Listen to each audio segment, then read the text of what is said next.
aking nakaraan, kahit na ako'y pinagtatawanan. Ang mahalaga ay mas mahal na kita ngayon, dahil di mo na ako tinutulak sa ating hagdanan.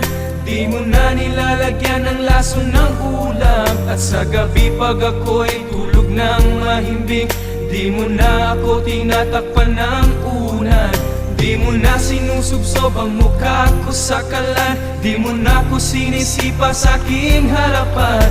Mas makinis na rin ang balat sa dibdib, dahil hindi mo na ako pinakukulang ang api at kirot na sinapit ko noon. Di ko naramdam pagkat mas mahal na kita ngayon.